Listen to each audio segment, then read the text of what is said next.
किसान के खेत का मुआवजा हो, ट्रैक्टर का टैक्स माफ, रेडियो का टोकन माफ, साइकिल का टोकन माफ, तंबाकू के ऊपर टैक्स लगा करता था, वो सब चीजें जो कराई। आपके यहाँ जो उम्मीदवार होगा वो मुख्यमंत्री पद का दावेदार होगा। Indian national Lokdal, Bharatiya Janata party और कांग्रेस, चौथी पार्टी का मैं नाम भी नहीं लिखती। एमएलए एमपी नहीं, एक गुलाम तैयार करके वहां पे भेजने का काम करो। सबसे पहले तो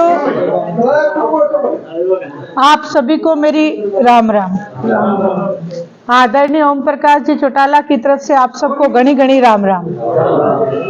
उनके आदेश हैं कि जिस भी जगह जाओ पूरे हरियाणा प्रदेश में मेरी राम राम दिया करो, क्योंकि हरियाणा प्रदेश से मेरा नाता राजनीतिक ना होके पारिवारिक है, इसलिए आप सब लोग हमारे परिवार के सदस्य हैं। उनकी तरफ से आपको घनी घनी राम राम। आज मुख्य रूप से एक बात मैंने जो देखी, पार्टी के लिए एक जोश और सभी में एक सद्भावना का परिचय आज उचाना में आके मुझे देखने को मिला। इसके लिए बहुत बहुत आपका धन्यवाद। लेकिन वही कहते हैं कि जब कुडुम्बा बड़ा होता है तो कुछ नाराजगियां भी हो जाती हैं। कुछ ऐसे चेहरे जो मैं हमेशा उचाना में आती थी, मैं देखती थी, वो मुझे दिखाई नहीं दे रहे। मेरी तरफ से उन सबको इस बात का संदेश देना कि ये पार्टी आपकी है, इसको आपने खून पसीने से सींचा है। इसकी एक एक गतिविधि में वो तमाम मेरे भाई, मुझसे छोटे या मुझसे बड़े, वो जरूर शामिल हूं, क्योंकि ये लड़ाई कोई अकेला नहीं लड़ सकता। इसमें हम अगर एकता का परिचय नहीं देंगे तो ये लड़ाई अधूरी रह जाएगी। इसको लड़ना बहुत जरूरी है, लेकिन संगठित होकर लड़ना उससे भी जरूरी चीज है। मेंबरशिप की कॉपियों में सबसे अव्वल 75% की जो भागीदारी है वो आज तक उचाना की। ये चीज मैंने देखी जब मैं फील्ड में जाती हूँ। मेरे बड़े बुजुर्ग बहुत पुराना एक कार्ड मुझे दिखाते हैं कि ये देखो, हम इस पार्टी के आजीवन सदस्य हैं और मेरे पास ये कितना पुराना कार्ड है। इसी तरीके से इसी चलन को आगे बढ़ाने के लिए, क्योंकि अब युवा जितने भी हैं उनके पास वो कार्ड नहीं है, तो इसीलिए इस बार अभय सिंह जी चौटाला ने आदेश दिए हैं कि फोटो, ताकि हम ज्यादा वो कार्ड बढ़ा सके, क्योंकि एक जनरेशन का गैप आ चुका है। इस जनरेशन को भी इंडियन नेशनल लोकदल की पार्टी से जोड़ सके, अपने संगठन को बढ़ा सके।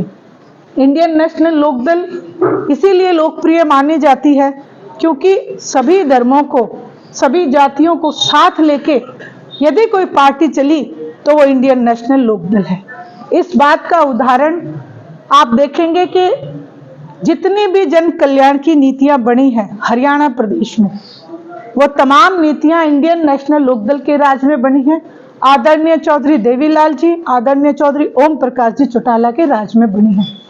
चाहे वो जच्चा बच्चा की स्कीम हो, कन्यादान राशि हो, बुढ़ापा पेंशन हो, ऐसी तमाम जितनी भी, चाहे किसान के खेत का मुआवजा हो, ट्रैक्टर का टैक्स माफ, रेडियो का टोकन माफ, साइकिल का टोकन माफ, तंबाकू के ऊपर टैक्स लगा करता था, वो सब चीजें जो कराई, उनका समान रूप से जहां उन्होंने इन चीजों को, टैक्स को माफ कराया, उसमें एक चीज और देखने की है।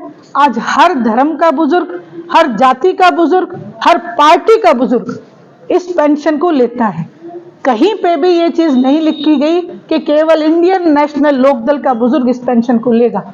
अगर वो चाहते तो वो ये भी कर सकते थे, लेकिन नहीं, उन्होंने पूरे हरियाणा प्रदेश का विकास एक साथ करने के लिए हर बुजुर्ग को सम्मान दिया और कानून बनाया कि 60 साल के बुजुर्ग को पेंशन मिलेगी, चाहे वो किसी पार्टी का था, किसी धर्म का था, किसी जाति का था, किसी बिरादरी का था। ये एक सबसे बड़ा उदाहरण इंडियन नेशनल लोकदल में आपको देखने को मिलता है।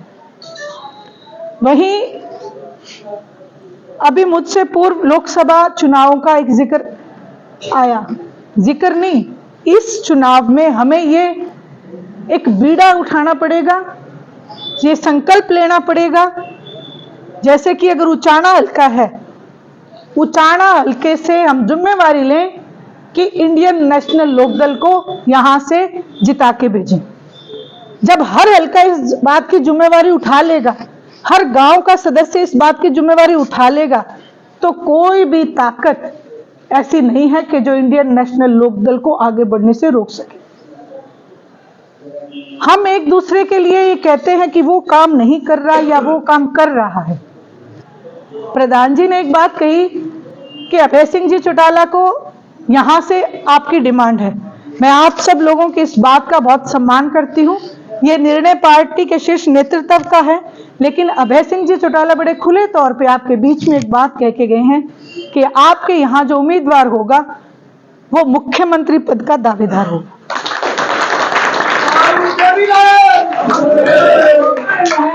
और मैं आपसे एक प्रार्थना करना चाहती हूं कि आप इतना संगठन को मजबूत कर दें कि आप अभय सिंह जी चौटाला को ये बात कह सके कि आप चाहे हल्के में एक दिन भी मत आना, हम आपको ये हल्का जीत के आपकी झोली में डालेंगे, तब बात है। विपक्ष को इससे ज्यादा करारा जवाब और कुछ नहीं हो सकता। वहीं एक जिक्र चला अभी, मुख्य रूप से 3 पार्टियां मैं कहती हूं, Indian national Lokdal, Bharatiya Janata party और कांग्रेस। चौथी पार्टी का मैं नाम भी नहीं लेती हूं।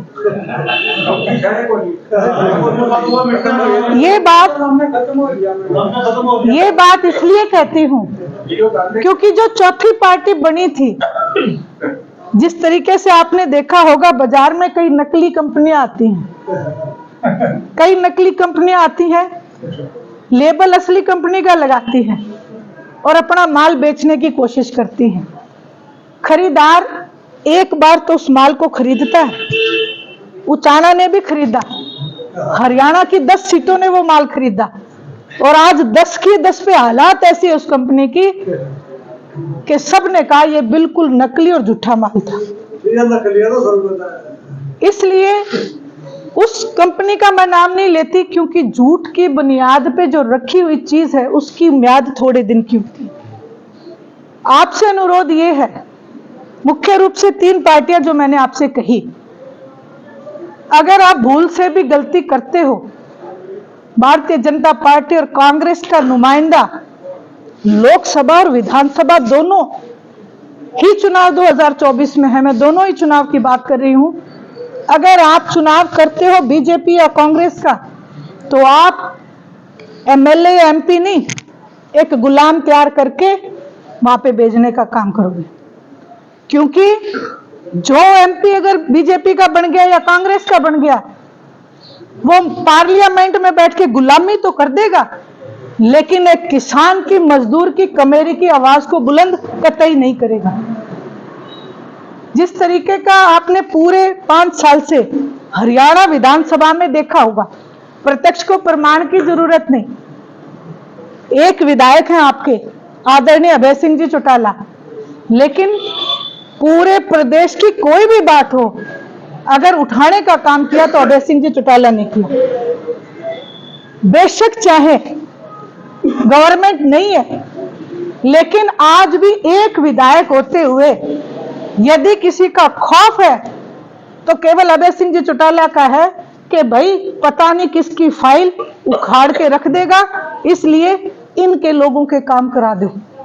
इसका उदाहरण मैं बताती हूं। जुलाना हल्के का जयजयवंती गांव 18 साल से पानी के लिए तरस रहा था। परिवर्तन यात्रा के दौरान आदरणीय अभय सिंह जी चौटाला के सामने यह समस्या आई, और जैसे उनको इस बात का पता चला, उन्होंने वहीं लोगों के बीच में बैठे बैठे एक्सियन को फोन कराया और उससे एक ही बात कही, लंबी चौड़ी कोई बात नहीं करी। बोले 1 हफ्ते का टाइम है, या तो इस गांव में पानी उपलब्ध करवा देना, नहीं तो तेरे को तेरी ड्यूटी सिखा दूंगा। और आज आप जाके देखो, जयजयवंती में ट्यूबवेल है और अब वाटर वर्क्स के कनेक्शन की पाइपें बिछने लग रही हैं। ये तरीका होता है। इसमें एक बात मुख्य रूप से है कि यदि आपकी नीयत है काम करने की, तो आप काम करवा सकते हो। वहां का मौजूदा एमएलए भी, फिर मैं वही बात कहूंगी, नकली कंपनी का है, इसलिए उसके ऊपर से भी लोगों का विश्वास उठ चुका है। क्योंकि वहां पे किसी भी गांव में पानी की समस्या उसने ठीक नहीं कराई, बल्कि उसके खुद के खड़कराम जी में भी लोग पानी को तरस रहे हैं। आज आपसे अनुरोध है कि आपके पास जो वोट की ताकत है, इस ताकत का सही जगह इस्तेमाल करें।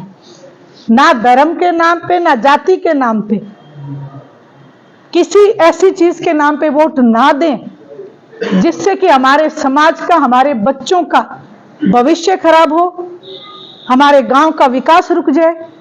आप केवल काम को वोट दें, और जब आप काम देखोगे तो ये बात मैं आपको यहां खड़े होकर बड़े फक्र से, दावे से कह सकती हूं कि जितने भी काम हुए आम आदमी के, जो हमारे खेत के, खलियान के, मैं बड़े बड़े व्यापारियों की बात नहीं करूंगी, लेकिन एक नागरिक के काम जितने हुए वो इंडियन नेशनल लोकदल के राज में हुए, चाहे आप इतिहास उठा के देखिए। सिर्फ यही कहते दिखे कि हमें तो ऊपर से आदेश नहीं है। मनोहर लाल जी खट्टर की अगर मैं बात करूं तो ये केवल कठपुतली है, जिसको जैसे नचाओ वो वैसे उनको नाचना पड़ता है। हरियाणा प्रदेश में यदि आप मुख्यमंत्री अभय सिंह जी चौटाला को चुनते हो, इंडियन नेशनल लोकदल को लेके आते हो, तो वो आपके अपने होंगे, आपके अपने काम होंगे। और कहते हैं ना कि आज आपके खुद यहाँ वीरेंद्र सिंह जी हैं जो भारतीय जनता पार्टी का ताल्लुक रखते हैं, उनका भी एक बयान है कि यदि राज किसी को चलाना आता है तो वो आदरणीय ओम प्रकाश जी चौटाला को।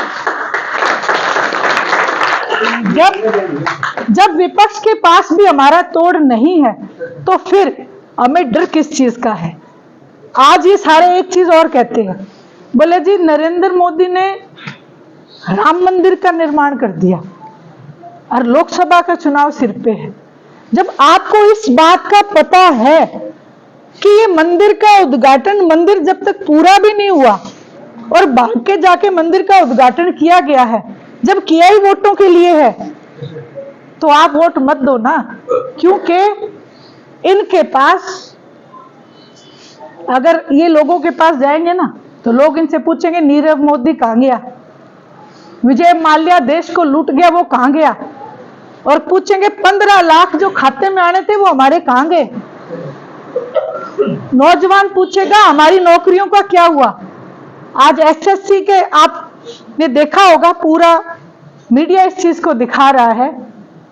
मेन स्ट्रीम मीडिया की बात नहीं करूंगी, जो हमारे लोकल पत्रकार हैं वो इस चीज को दिखा रहे हैं कि कितनी धांधली हुई है। उसके बाद बुजुर्ग अपनी पेंशन के बारे में सवाल करेंगे। इन तमाम सवालों से बचने के लिए भाग के गए और अयोध्या में जाके राम मंदिर का उद्घाटन करके आ गए।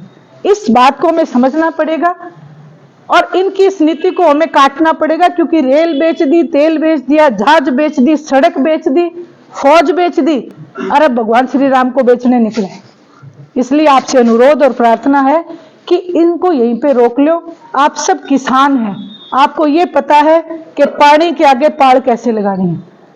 कम से कम अपनी तरफ से अपनी कसी तो रखो भी। मैंने एक कसी मिट्टी जरूर डाली थी, अपने वोट का ये एक मन बनाओ कि मेरे वोट के साथ मैं कम से कम 50 वोट ऐसे रखूं जो भारतीय जनता पार्टी के खिलाफ हो, आपकी अपनी इंडियन नेशनल लोकदल के साथ खड़े हो, ताकि हम इस पानी के आगे पाड़ लगाने का काम कर सकें।